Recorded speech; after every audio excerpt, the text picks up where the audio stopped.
రాజోలు నియోజకవర్గంలో ఏపీ ఉప ముఖ్యమంత్రి పవన్ కళ్యాణ్ పర్యటన అయితే ఈ రోజు అయితే కొనసాగుతుంది. పర్యటనలో భాగంగా అలాగే రాజోలు నియోజకవర్గంలోని అలాగే దెబ్బతిన్నటువంటి కొబ్బరి తోటలను అలాగే నష్టపోయినటువంటి కొబ్బరి రైతులను కూడా ఈ రోజు పవన్ కళ్యాణ్ అయితే ఉప ముఖ్యమంత్రి పరామర్శించున్నారు. అలాగే ఈ యొక్క రాజోలు నియోజకవర్గంలోనే అలాగే శివకోటి గ్రామంలో కూడా ఇక్కడ ఏదైతే పల్లె పండుగ 2.0 యొక్క పాల్గొనేందుకు కూడా ఈ రోజు అన్ని ఏర్పాట్లు కూడా చేసినటువంటి పరిస్థితి ఉంది. అలాగే రాజోలు నియోజకవర్గం ఎమ్మెల్యే దేవవర ప్రసాద్ సారథ్యంలో ఇక్కడ అన్ని ఏర్పాట్లు కూడా చేశారు. ఏపీ ఉప ముఖ్యమంత్రి పవన్ కళ్యాణ్ అయితే ఈరోజు రాజమండ్రి ఏదైతే హైదరాబాద్ నుంచి నేరుగా రాజమండ్రి విమానాశ్రయం చేరుకుంటారో అక్కడ నుంచి హెలికాప్టర్ ద్వారా అలాగే అక్కడ నుంచి హెలికాప్టర్ ద్వారా మలికిపురం మండలంలో ఉన్నటువంటి ఏదైతే మలికిపురం మండలం నుంచి అలాగే ఆయన గూడపల్లి గ్రామంలో ఉన్నటువంటి హెలిప్యాడ్కి అయితే అక్కడ చేరుకుని అక్కడ నుంచి ఏదైతే ఈ యొక్క దెబ్బతిన్నటువంటి కేసనపల్లిలో ఆ దెబ్బతిన్నటువంటి కొబ్బరి చెట్లు ఈ యొక్క ప్రాంతాన్ని అలాగే డ్రైనేజీ వ్యవస్థ వల్ల ముప్పుకి అక్కడ ఉన్నటువంటి అన్ని ఏర్పాట్లు కూడా చేశారు. అక్కడ నుంచి రోడ్డు మార్గంగా మళ్ళీ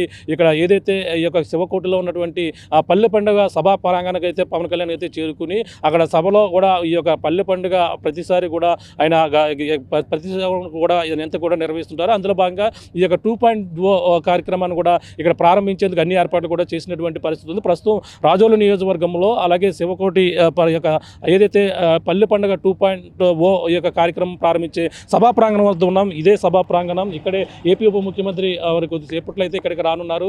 అలాగే ఈ యొక్క ప్రాంగణంలో అలాగే సభా ప్రాంగణంలో ఏదైతే పల్లె పండుగ 2.0 కార్యక్రమంలో కూడా పాల్గొన్న నేపథ్యంలోనే ఇక్కడ స్థానిక నియోజకవర్గ ఎమ్మెల్యే అలాగే ఇక దేవవర ప్రసాద్ అయితే ఇక్కడ భారీ ఏర్పాట్లు అయితే చేసినటువంటి పరిస్థితి అయితే ప్రధానంగా ఉంది. అలాగే ముఖ్యంగా ఈ రోజు అయితే పవన్ కళ్యాణ్ పర్యటన మనం ప్రధానంగా చూసుకుంటే ఏదైతే కేసనపల్లిలో అలాగే దెబ్బతిన్నటువంటి కొబ్బరి తోటలు పరిశీలించి అలాగే బాధితులతో కూడా కొబ్బరి రైతులతో పవన్ కళ్యాణ్ ముఖాముఖిలో అయితే పాల్గొనేందుకు కూడా ఇక్కడ రానున్నారు. అదే గత కొన్నాళ్ళ నుంచి కూడా ఈ యొక్క ప్రాంతాలని గతంలో కూడా పరిశీలించవలసిన అప్పట్లో కూడా రావాల్సిన పరిస్థితి ఉంది. కానీ కొన్ని అనివార్య కారణాల వల్ల అప్పుడైతే ఆ సభ ఇక్కడ పరిశీలన కార్యక్రమం అయితే వాయిదా పడినటువంటి పరిస్థితి ఉంది. ఇప్పుడు ఎట్టకేలకైతే ఈ రోజు పవన్ కళ్యాణ్ అయితే ఇక్కడికి వస్తున్న నేపథ్యంలోనే అన్ని ఏర్పాట్లు కూడా చేశారు. ముఖ్యంగా రాజోలు మండలం శివగొడలో అయితే భారీ బహిరంగ సభలో కూడా పవన్ కళ్యాణ్ అంటే ఆయన ఏపీ ఉప ముఖ్యమంత్రిగా బాధ్యతలు చేపట్టిన తర్వాత ఆయన గెలిచిన తర్వాత మొదటిసారిగా ఆయన అయితే పవన్ కళ్యాణ్ ఈ రాజోలు నియోజకవర్గం వస్తున్నారు. గతంలో కూడా తెలిసిందే రాజోలు నియోజకవర్గం అలాగే